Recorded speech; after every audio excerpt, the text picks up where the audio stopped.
Folks, if you're listening to this episode or watching this episode, let me tell you why I'm so excited to interview today's guest, Kyle Turman. So, on my LinkedIn feed a couple of months ago, this article went viral. And that article was 11 things I learned my first year as a design manager. And Kyle is the author of that article. So I read that article and then it was just so amazing. A lot of things resonated like in that article with me. I know a lot of my designer friends have recently got promoted or into design leadership. Some of them are still contemplating that. And that led me down like, oh my God, like I got to reach out to Kyle. We got on a prep call and we talked about basically this topic of many designers are first time entering design leadership. And there's this big imposter syndrome. The first time you're ever getting into this management position, what do you do, what not to do, and then how to like get rid of the old habits that you had when you were just working as an IC designer. So that's going to be pretty much the theme of today's interview and anything else we talk about. Now, Kyle basically has led design teams at some phenomenal companies like Slack, Dropbox, Etsy. And now he's a director of product design at Rettol. Kyle, thank you so much for, first of all, agreeing to do this interview on Christmas Eve. Kudos. Of course. Well, I guess it's the opposite, whatever the opposite of Christmas Eve, the day after Christmas, right? Christmas, yes. Is there a word for that? There needs to be a word for that. Yeah.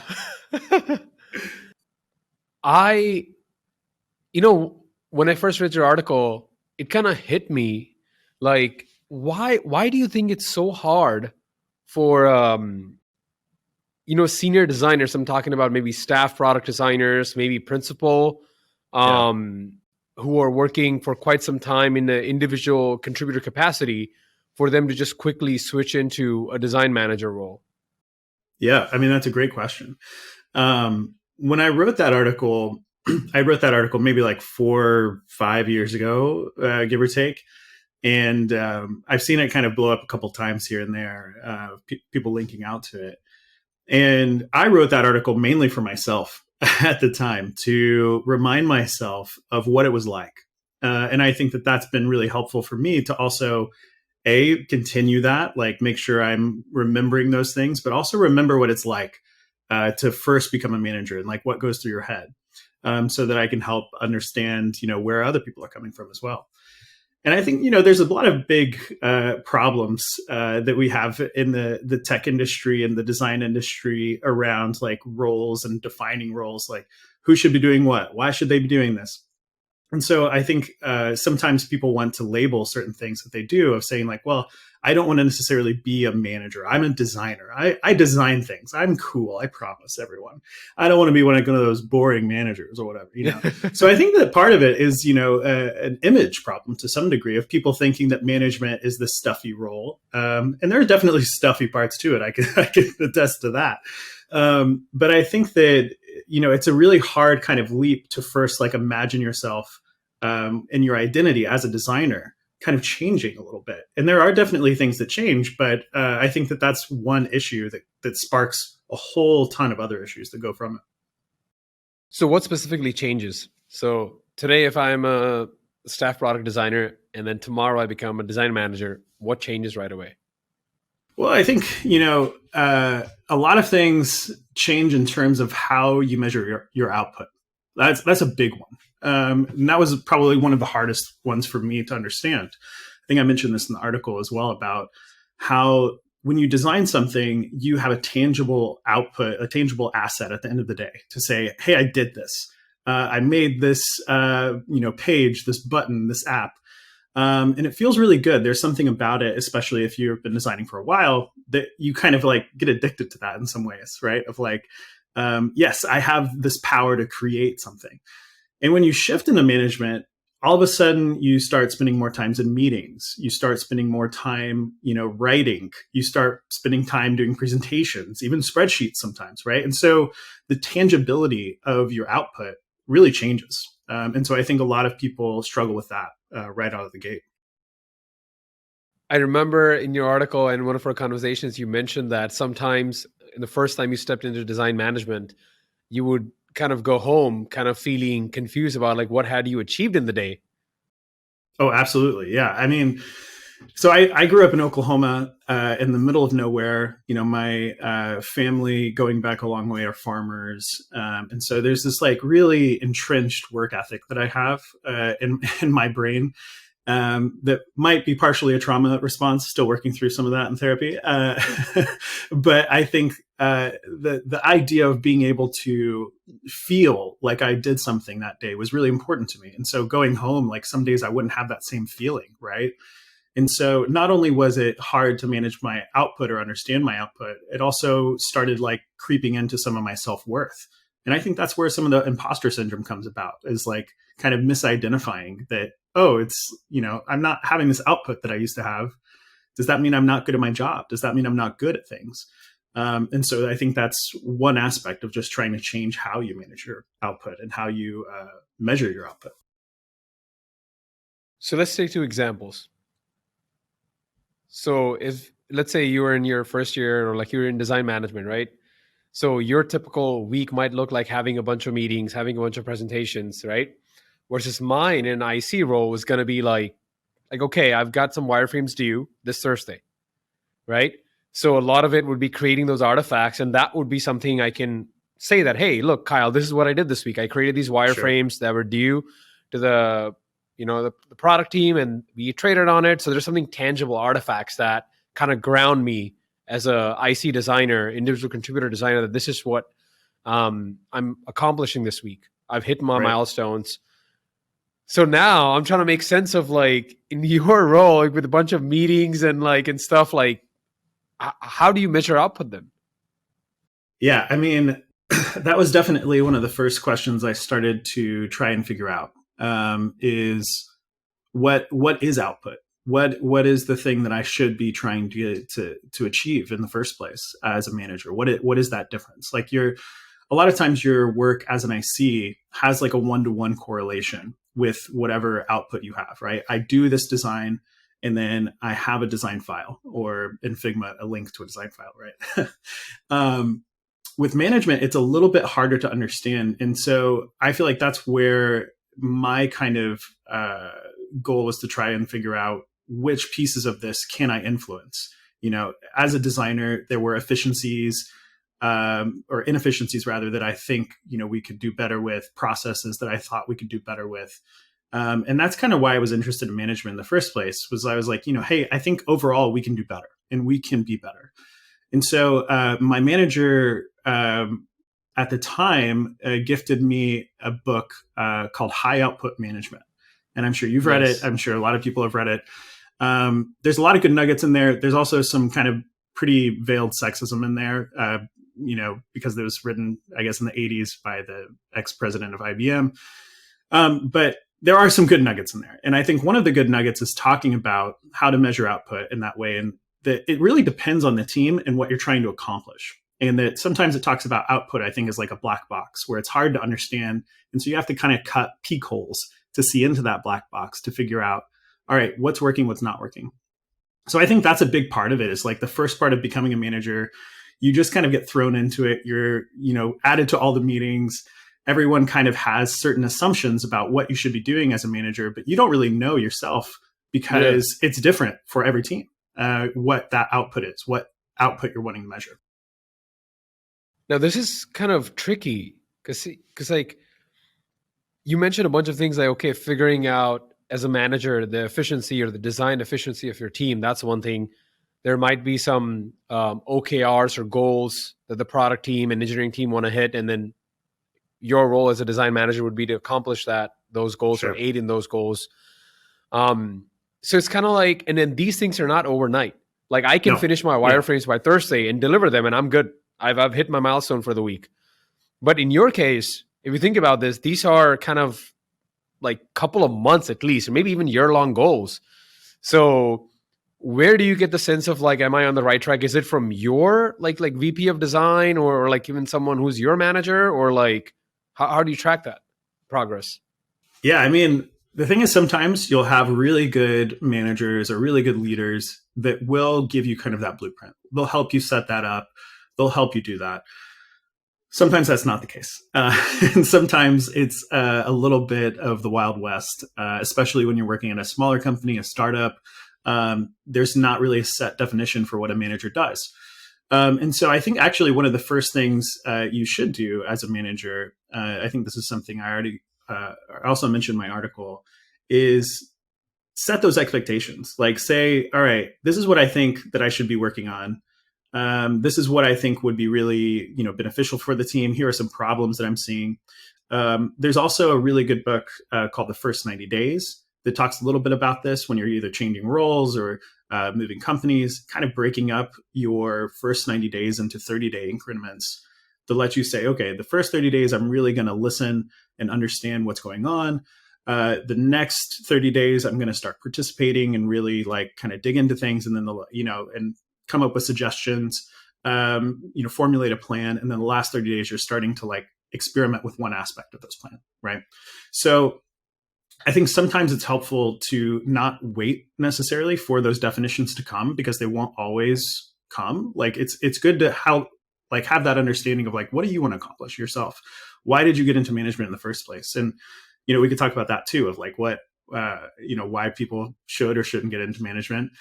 But I think having that kind of definition for you to say, hey, this is what matters to me. I want to really see like, this metric, or I really want to have this culture attribute be something I really focus on because it matters to me. Having that and bringing it to your VP, bringing it to your manager, and then aligning on that, right? And figuring out, all right, what other business goals there are? How do we align those things? How do we make those work? All of that kind of helps set the stage for you to be able to measure whatever your output is. So let's do some role play, right? Sure. Let's assume that you are the VP of design and I'm, someone who's just entered first time in a design manager role. And I think that in this company, hypothetically, that I'm working at, some of the metrics I want to focus on is I want to have a design team from diverse backgrounds, not just worked and designed their whole life, but maybe they were prior engineers or something, and then they shifted to design. So maybe that's Right. something I care about in the culture. I noticed that a lot of the design is not consistent across the products of this company. So maybe Sure. one of the things I want to focus on is having that consistent design. So let's say that these are the top two goals that I have. Then are you saying that this is something that I bring up to you, the VP of design, early on, like within the first couple of days? Like, hey, this is one I want to focus on and get your buy-in? Yeah, probably not the first couple of days. I mean, like for first month or something. But yeah, like probably, in that kind of 30, 60, 90, like I feel like you start to have a really good idea of things, probably about 2 months in. That's when you're like starting to formulate things. You're not really effective. Like, I don't think you can really be effective in any role until about 6 months in, from what I've seen. Okay. But I think you can have, that perspective, within like the first month or two, especially if you already work there, right? And you're like moving into a management position. And I think what's important is kind of like making sure, you bringing those things up and you're saying, hey, these matter to me. But there's also business reasons for these, right? It's like, hey, I see this as an opportunity. Here is where it could impact the team, impact the business. I think the thing that does happen sometimes as a designer is like the things that bother you might just be you, right? They might just be like your personal things where you're like, oh, the thing I want to change is everyone like does 3 pixel border radius instead of 4. And I just want to do 4. We have to do 4 just because that'll make me feel better. It's not those type of things, right? It's like you as a manager have the impact to be able to help the business grow, to help the team grow, to help people feel more fulfilled. And you can see really quickly, especially if you're coming right from IC to a manager, of different ways that people might not be getting those things, right? Of like, hey, I think this could be slightly better if we are doing this way. So positioning it that way and bringing it to the VP or whoever, I think is totally fine. And then you can figure out like, where's the in between, like what is the VP trying to accomplish? One thing I often say, and I think this is, the aspect of managing is managing down, managing across, managing up. Like you're managing all these different directions, right? Yeah. And so like when you're managing up to your VP, especially in those first few months, trying to define your role, trying to figure out like what it is that you're focusing on, there's an aspect of it where it is a conversation, right? You're trying to bridge that conversation to say, like, what are you trying to accomplish? How can I help you? And then here's what I want to do, So when you find that balance, that positioning, I think, really helps. Oh my God. You know what I took away from this convo is like when you said like the first couple of like, at least let's say first 2 months, you're trying to get a hang of things. It's a new company, new culture, unspoken rules. So to me, it seems like the first few months as a design manager, you're kind of just observing as a researcher, like an anthropologist, Absolutely. like the culture and things. And it kind of made me kind of wonder, maybe those first 2 months would be a good idea as you're figuring things out to kind of focus on building relationships with the existing designers on the team, the direct reports. Yeah. Yeah. I think there's that. And, wow, there's like so many aspects of that I've learned over my career. One of which, Kim Goodwin, amazing author and speaker, who talks about like how different companies have different operational models. And that kind of blew me away when I first started thinking about that, of like, oh, not every company is the same. That should be obvious. But that also means that your company has certain, not just cultural things that they abide by, but like process and tendencies, things they value, things they don't, certain ways that they make decisions, right? They're either making them in a democratic way, or they're making them in like a totalitarian way. Whether they're making decisions from the top or from the bottom, like all those have different impacts. And so listening and really observing really helps. And I didn't know that very well when I first was a manager. I really had this thing, and I talk about this in the article too, of like wanting to prove myself, wanting to say like, you gave me this opportunity and I really want to show you I'm going to be the best design manager ever, all these things, which is totally the wrong thing to do, right? Like, because it assumes that I know what I'm talking about, which is a huge assumption.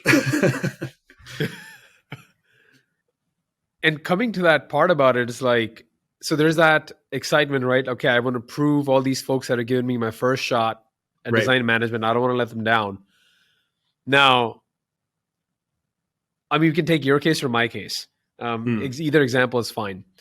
But let's say my superpower I'm very good at is like, just presentations or facilitation, Sure. anything around that. Like that's something I care about a lot, the storytelling.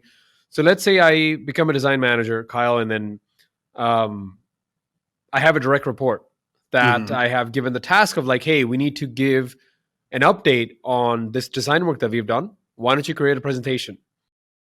Now, I have a very, very strong viewpoint on how the presentation should be, how the storytelling should be. And there's this itch where I just want to do the work myself. Like, you see what I'm saying? Like, oh, absolutely. I'm giving this direct report, like go and do with this, but I just don't have the patience to let them fail. Like, I want to like tell them what to do, or I just want to do it myself. Like, how do I deal with this? Yeah, I mean, I think that was one of my big struggles. Is I had a very specific vision for things. I had a very specific like view on design and visual design, especially, and so it was really hard. Yeah, a lot of times you want to jump in and you want to just like save the day and be like, no, I know how to do this. Like, let me just exert my prowess here and just be like the person who knows what they're talking about, and everyone is like, yeah, cool, like Kyle knows. Yeah, that's like the wrong approach 100%. And it's the wrong approach because, one, it makes that person feel pretty shitty, right? Like, you don't want to necessarily, take away that power and that, the empowerment that that person has to be able to deliver that thing for you, right? Like that is setting that relationship up to not be very good. But I think on top of that, it's just not very effective, right? Like the whole point of management to me is that you're able to take your one-to-one output and change it to 1-3, 1-5, right? It becomes exponential. And so if you're wasting all of your time micromanaging one of your reports, telling them to do the exact thing that you want them to do, that's not good on you. That'll probably end up being what happened to me my first, few months as a manager, is I was working bananas hours. I was working like 80 hours a week when I didn't have to. Like nobody else was doing that. I just was doing it because I was doing everyone else's work and my own work because I was so stressed about trying to be the perfect design manager, right? And so that stress kind of like went on to everyone else as well, and just kind of created a weird toxic environment for a while until it was kind of called out to me, hey, what are you doing? So thankfully, I had a little bit of a wake up call to help me kind of start to understand how things worked a little bit better. So how did that wake up call happen? Is it just like the direct reports kind of reached out to your manager, or somebody just told you face to face, or like how does this wake up call happen? Yes. And this is another thing, I tell people a lot is that management is a two-way street, right? Like there's a weird kind of hierarchical embodiment that people put into place in corporate America specifically, but I think around the world. And that hierarchy makes it feel like, oh, I can't reach back out. I can't reach up and say like, hey, you're doing this. This is impacting me. Please, do this instead. And thankfully, one of my reports gave me that feedback and was like, basically told me, hey, I really want to do this thing. And you are kind of like doing it for me. I am not really doing my job. Like, why am I here? Essentially. Oh, And that kind of existential question made me really start to think about that and change the way that I, totally approached management, approached my approach to leadership, all of those things. And so I'm really thankful for that. That early on in my career, someone was able to call that out. And so I think that's one part too that I would, definitely empower everyone who is an IC to talk to their manager if they're having those, that impact from them in that way, if they're feeling micromanaged or not empowered. And really that sent me, on a track, and this was like within the first 2 months of that happening. Right. And so that sent me on a track to understanding a lot more, listening a lot more, kind of doing that anthropology, research work that you were talking about, where I started realizing like, hey, this isn't working, so regardless of whether or not it's the right thing to do, it also just doesn't work. It's not effective. And so I think that kind of helped me also start to dig in more, start to learn more, and build trust with those reports now that they were, having that two-way conversation with me. Now, one argument, I know you said that you were working crazy 80-hour work week, kind of overseeing everyone's work and doing all this stuff. And I know your superpower is on the visual design, but the way I look at it is like, yeah, you're saying that by doing the work for your direct report, you're robbing them of that opportunity Absolutely. to kind of do it themselves. But wouldn't the other's argument to that would be like you're saving them the time? Because like you have so much knowledge in visual design. Mm-hmm. By you doing it for them or telling them how to do it, you're saving them all those iterations and stuff and wasting time. It's like, isn't this more efficient? Well, there's short-term and long-term efficiencies, right? And so I think in technology in general, we prioritize short-term efficiencies very frequently, where we're like, okay, what can we do to get this done? MVP, ship this. Let's do this really, really quick. And we don't think about the long-term impact of that, right? The short-term impact could be, yes, we ship things faster because Kyle is working on more projects and is, has, their feet more in like different projects, pushing things forward, whatever. But I think the long-term impact of that is people are not going to feel empowered and not know how to use their talents to move the company forward, to move the product forward. And then also, I'm going to get burnt out. So, that's really a big part of it is you have to be really thoughtful of your own output in that way to say, is what I'm doing going to create like longer term efficiencies rather than shorter term efficiencies? Because if you're only prioritizing the shorter term efficiencies, you're missing out on so many opportunities. You're missing out on people growing. You're missing out on longer term ideas coming to life. And you're missing out kind of on just investing in yourself too as a leader, because you'll never be able to grow and become more impactful. Yeah, I see that. I think I can resonate a lot. Like maybe the first 6 months you somehow manage doing that, but like 2 years, oh my God, I think anybody would burn out from that. Yeah, for sure. It kind of makes me feel like, man, like a large part of this like role as a design manager seems to be about like motivating your direct reports or your team. And in my head, this kind of like, I know this is such a different way or foolish way to think about it. But it's like you've hired them, they have a role to do. So why do you have to go above and beyond and keep motivating everyone? Hmm. That is a really good question. And I think, as you first become a manager, you start to see things, right? Like you start to see things at a different scale, at a different level. As you start to have conversations with more, leadership, sometimes even C-level, you start to see how the sausage is made to some degree, where you're like, oh, actually, there's some pretty high efficiencies all over the place across the company. And I think, especially if you're more of a design and engineering mind, you want to apply that design process to things where you want to say like, okay, if A plus B equals C, then therefore we should do this thing, right? Like, let's apply logic here. Logic is great. The longer that I've been a design manager, I realized that logic isn't the only way to do things, right? Like, you can't always make logic out of humans because humans are Yeah. so different, and each one of us is very different, right? And so I remember kind of having a similar type thing happen where early on, like maybe like my first year as a design manager, I was really trying to push one of my reports, to grow in like a certain area, and they were really struggling with it. And I was like, why is this not like just making sense to them the way that it's making sense to me? Yeah. Like logic, right? Like A plus B equals C. Yes. But the thing is that humans are weird. We are very weird and strange people who like have all types of things that motivate them, that make them get out of bed in the morning. So for some people that motivation might be even the baseline of just like, hey, I want to get paid, I want to support my family.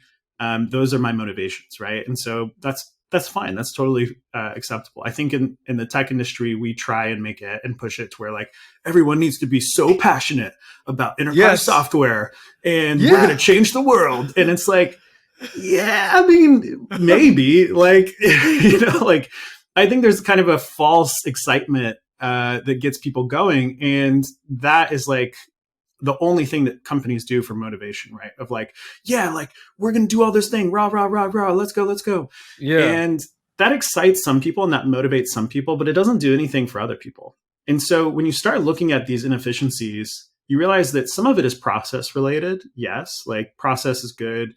But I think also some of it is just motivation related, right? Like if you give someone a really big task to do, and they're not motivated to do it, they're either A, not going to do it on time, B, not going to do it on good quality, or C, they're just not going to do it at all. It doesn't Oh my matter God. like how But they're well still it's getting paid scoped. for it.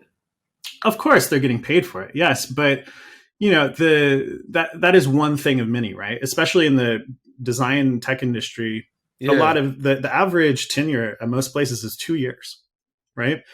And so that's actually been something that I've been really interested in lately of like, how do you get that tenure past 2 years? Like what Oh makes wow. someone stay at a company and why do they stay at a company?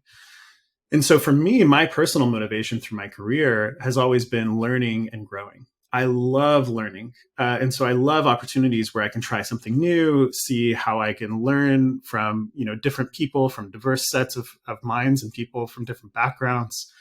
And that gives me energy. That motivates me.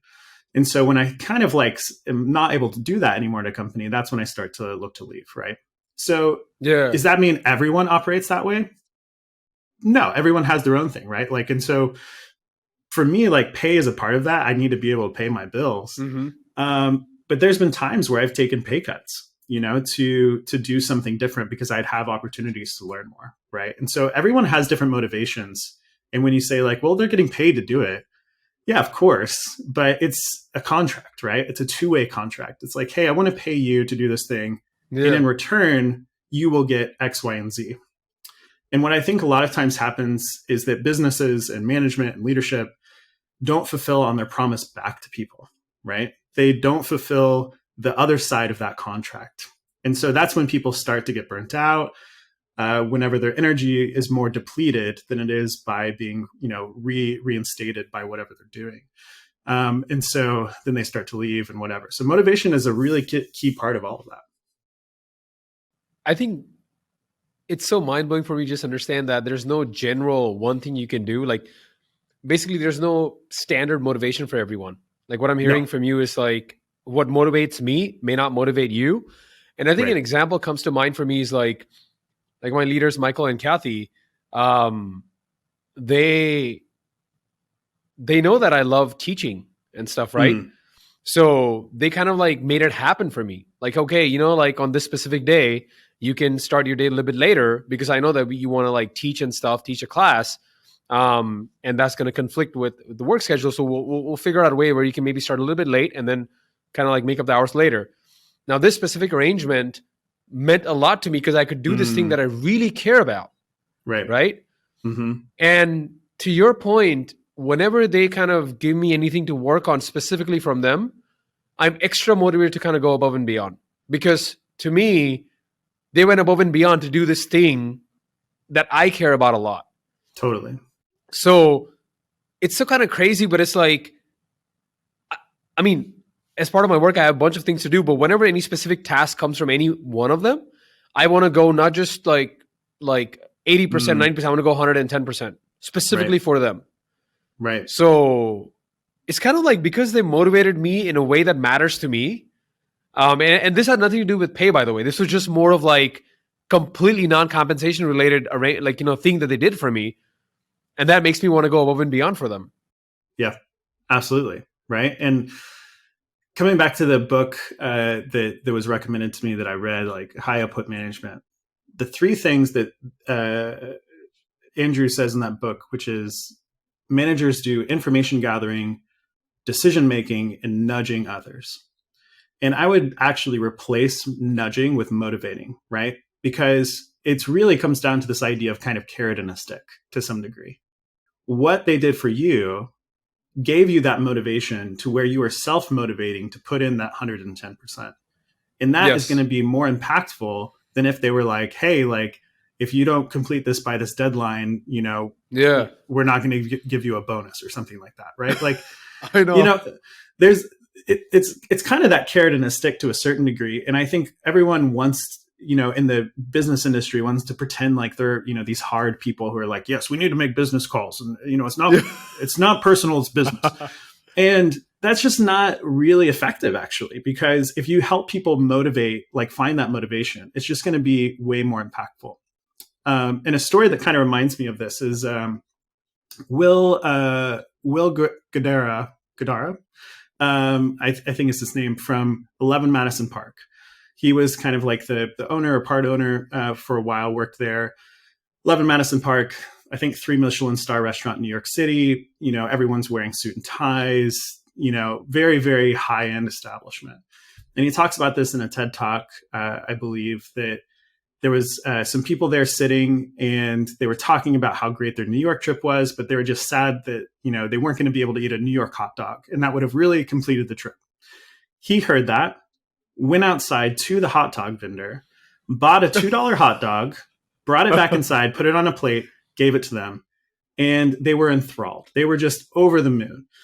And he talks about this in the sense of hospitality, right? But like, if he would have given them, a free champagne or a free caviar, like something that 11 Madison Park as a fancy restaurant would have thought of, like, this is a nice gift. It would have been Yeah. helpful, but it wouldn't have been as impactful as that $2 hot dog, right? And so I think it's really changing the way that we perceive what the value of something is to different people, because it could be in numerous different things, right? It could be working flexible hours. It could be, Oh yeah. having more opportunities to learn. It could be really, digging into a different skill set that you really care about, right? Everyone is so different on what resonates to them, and being able to find that and really kind of help unlock that for people. Not only is it good for them, not only is it good for the world, they're going to work harder. Like, it's a win-win situation for everyone when we really start treating people as humans, and less as just, cogs in a machine. Makes sense. Yeah. But then think about this situation. Like I might be just biased, but like everyone has a perspective on what I'm trying to figure out how to like phrase this. So if I'm, let's say, managing direct reports, right? So I might have a viewpoint of like what success looks like for them or what growth looks like for them. So Right. like I have this like box model of what that is, then I'm just projecting it on them. Like, hey, in my worldview, every designer who's like good at like public speaking and good at like going to talks and stuff is a good thing. So obviously, subconsciously or consciously, I'm going to be pushing that agenda on them, right?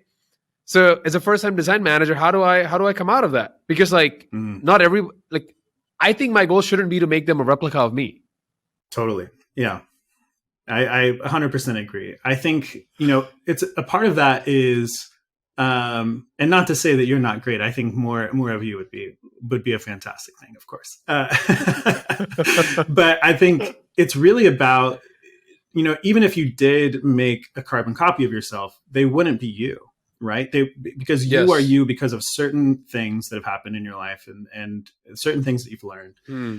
And so it's really about understanding people. And I think that's where it requires a mindset shift where you're able to see someone as not just someone who does things for you as a report or whatever, but as a person who has, desires and things they care about, passions, quirks. One thing I really loved is Laura Hogan talks about this.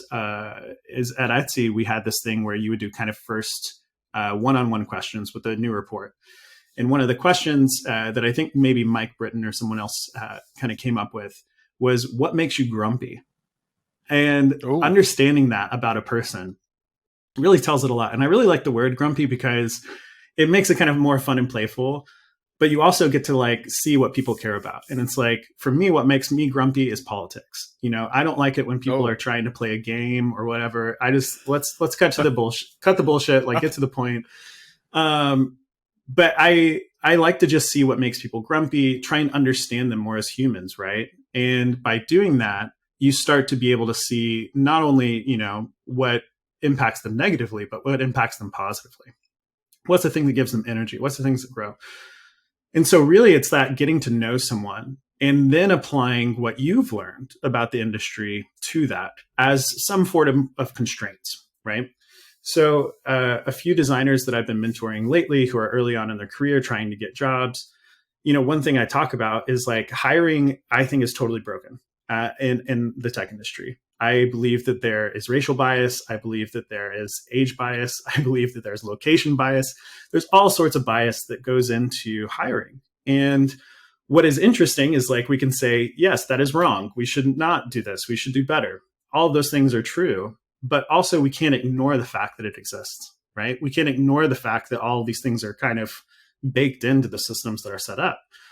And so there's an aspect of that too, like you as a designer and a manager being able to see all the things that you've seen in your career and say like, hey, this is where I got tripped up. This is what was difficult for me. Here's how I overcome it. But, let's find a way that works for you, you know? So all of those things are really helpful to give that context and those constraints to people. But the way that you solve it doesn't have to be the same way that they solve it, because it won't be as effective. Ah. So it's almost like if I'm, working with you and obviously you're really good in visual design, then your goal is not necessarily just to focus on making me the best visual designer or at the same level as you, but it's kind of like, hey, what are J Neil's strengths? How can we double down on them? And kind of like that's what I'm sensing from this. Absolutely. Yes. I think there's a lot of talk about feedback in management circles, right? There's stuff like 360 feedback and, using feedback methods like COIN, which are really helpful, context, observation, impact, next steps. Like it's a good framework for giving feedback. But I think the aspect of feedback is often geared towards a negative feedback where it's like, Yeah, hey, areas you're stop doing weak. this thing. You're weak here. And that's where so Yes. much of the conversation is put. And I think this also happens with like overall with reports, right? Like I have reports who are strong in terms of efficiency, and I have some reports that are like, a little weaker in efficiency sometimes, right? And so I've had that happen in the past where I've focused so hard on my weaker reports that I ignored my stronger reports. And they kind of, missed that. They kind of didn't have the right support and structure that they needed. And it's the same with like actual skill sets too, right? Of like, hey, you're really strong in UX design or something like that, right? And thinking through complex flows. So don't work on that anymore. Work on visual design because you need to be a good visual designer. Yeah, exactly. Like, that makes sense. yes and no. Like there's a baseline, right, that you have to hit. And I think every company is different. Like if you are working in corporate tax accounting software, you're going to want to think a little bit more through the UX side. The visual side, is important, but Yes. there's different weights, right? So every company is kind of different in terms of what a designer needs. But there's also the aspect of like, hey, if you're really good at this thing, I think we as an organization should make room for that, right? Like why should everyone be a carbon copy cookie cutter of the same person? There needs to be a level of speciality, of skill sets, that people can really grow into and develop further. So something I like to do a lot is to figure out, like, when I give feedback to people, I'm like, here are the strengths that you need to double down on.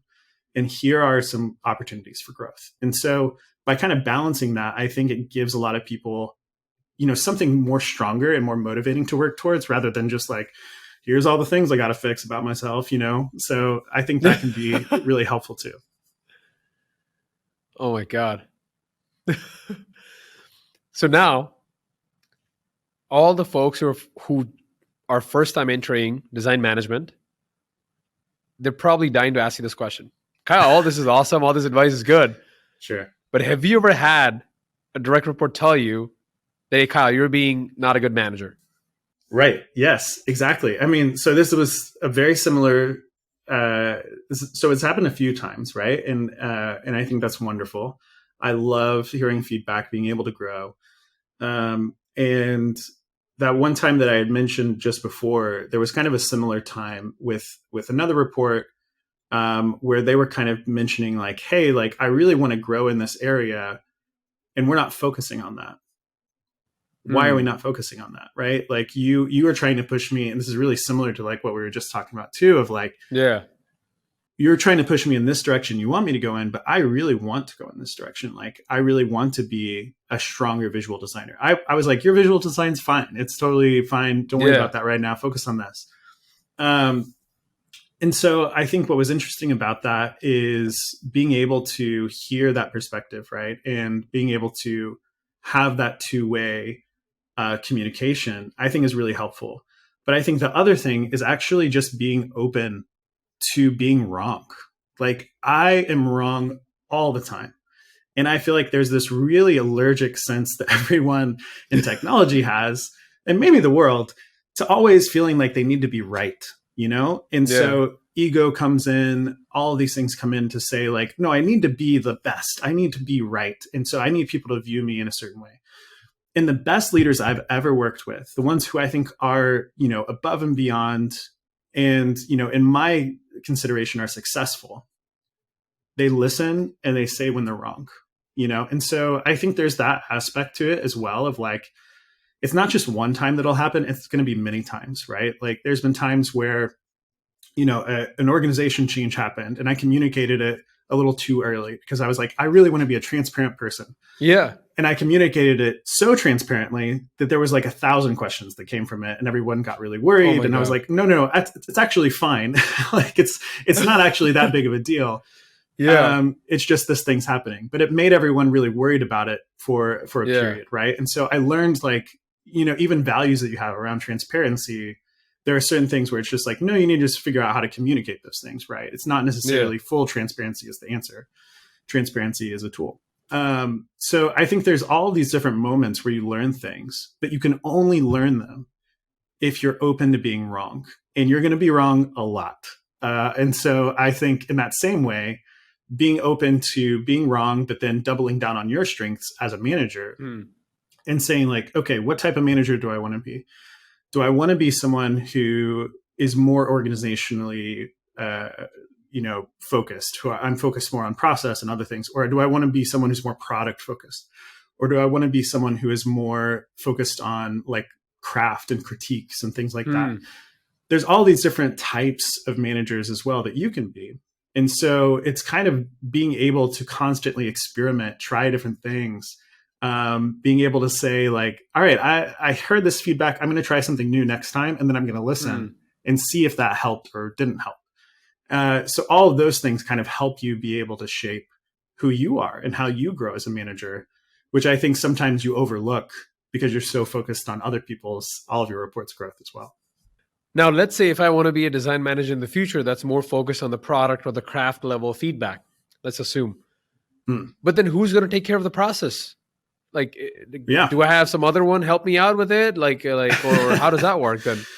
Well, and this is where I think it gets interesting when you think about strengths and weaknesses, and I think weakness is not even the thing. There's some things that I'm really good at doing that I just don't like doing, so, and I'd be like, what, I'd be really glad if someone else did this. And that's wonderful.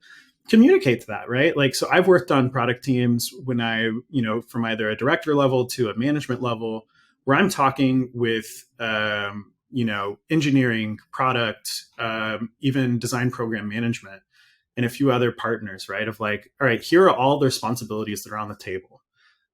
Here's what I'm going to really prioritize this quarter, this month, whatever the time is. And here are the things that I would love someone else to take on or help me with. And so that's an aspect of it too, is really asking for help and not being afraid to delegate, ask for help when you need it. And that doesn't make you look weak. Like I think a lot of people think it makes you look weak. It doesn't make you look weak. And so you really can start to formulate as you go the stuff that you want to work on more, just ask, right? And I think you have to be supportive of people, right? You can't just be like, well, I want to be a design manager who doesn't manage anything. And it's like, well, at that point, you're just a designer. Like, what are you doing? Come on, stop that. So you have to do your role. But there's an aspect to it of being able to say, like, all right, here's how I leverage the rest of the people around me. Like, design is not an island by any means. Design actually is the core, the fusion reactor of the entire company. And if you act like it doesn't hook into everything else, right, then you're missing out on a ton of opportunities to be that person who you want to be. But also, be better at your job, be more efficient, see your team grow. So I think that's a part of it too, is just figuring out with your different cross-functional counterparts, with different people, what you want to focus on, what are the problems, how do you approach those in a way that works for everyone. Wow. I think my mind is still going back to the point when you mentioned that, hey, I was putting in like 80 hours, and one thing I thought about that was like, if you're pulling crazy hours like that, wouldn't that like motivate other people? Like, hey, look, our manager's doing crazy hours, going above and beyond, then we should do it too. Like, I know I'm just maybe thinking short term, but. I mean, and that's the thing actually, right? Is that I think there was some of that where folks felt that way. And I am really sad about that. I'm regretful of that because the motivation was not self-motivation. It was self-preservation, right? And whenever your motivation is self-preservation, you're going to be motivated in a different way. You're motivated out of fear, right? You're like, true. I would be motivating people. Hey, I'm going to work 80-hour weeks. You should too. That motivation out of fear is going to be like pulling them in a direction that they don't want to go. And so it's not going to be as efficient. It's not going to be good for their mental health. Yes. And so none of it is really, really good in that way. And I think on top of that, for me, like what I kind of started to realize is that the amount of work that I was working didn't actually change my output that much because I was working harder and not smarter. And that's a real thing that you have to figure out as a design manager is like how you leverage your time and how you use your time effectively, right? Like I was going to every meeting, I was involved in everything. I had to know everything that was going on. Oh my God. And that's just too much, right? Like you just can't take that all on. You have to prioritize. You have to guard your time ruthlessly. If there's and ICs should do this as much as managers do. If there's a meeting that comes down, like if it doesn't have an agenda, don't go. Like what would happen? Like if you don't attend one meeting, it's fine, right? Like the world's not going to crumble. So really prioritizing your time, taking control of your time. Like I think a lot of times people think of work as something that happens to us instead of something that we do. And when you change that, right? Like, hey, I am working and I am going to use my time effectively, rather than what meetings are putting onto my calendar today. You're changing the direction of that flow, right? Where you're able to say, I have control of my life.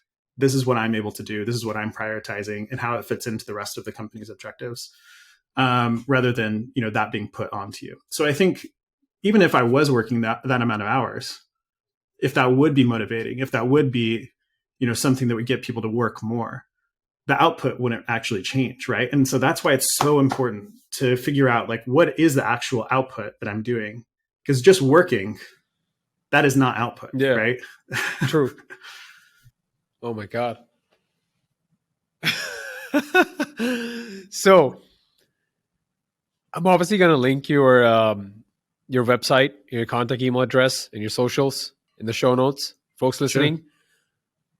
Now, for the folks listening in, they're like, oh my God, I just vibe with the way Kyle is. I want to work with Kyle in some capacity, right? Is it cool if they just reach out to you? Or what is the best way, like, they should contact you if they want to work with you? Yeah, feel free to send me an email, or contact me on LinkedIn. Happy to chat with folks. Definitely looking to work with folks, especially if you come from a diverse background. I think there's a lot of pressure that's put onto people to say, like, oh, you have to have this degree or this, work history, whatever. I think that prevents a lot of people from applying to things. And I would say, yeah, like, go for it. Like, there's a kind of phrase that I've already heard where it's like, you're already at a no, right? By not asking, you're already at a no. So by asking, the worst they can say is the current reality that you're already in, right? So, yeah, I mean, like, I think I really want to encourage more people from different backgrounds, people that are Black, Indigenous, queer folks, like people that are kind of a minority currently inside of technology and are underrepresented. I would love to see more of those people reach out and apply and be a part of my team. Awesome. Kyle, thank you so much, man, for taking the time. Of course. Coming on the show today. Likewise. Yes. And best of luck to all you new managers. You're going to do it. You're going to crush it. I believe in you.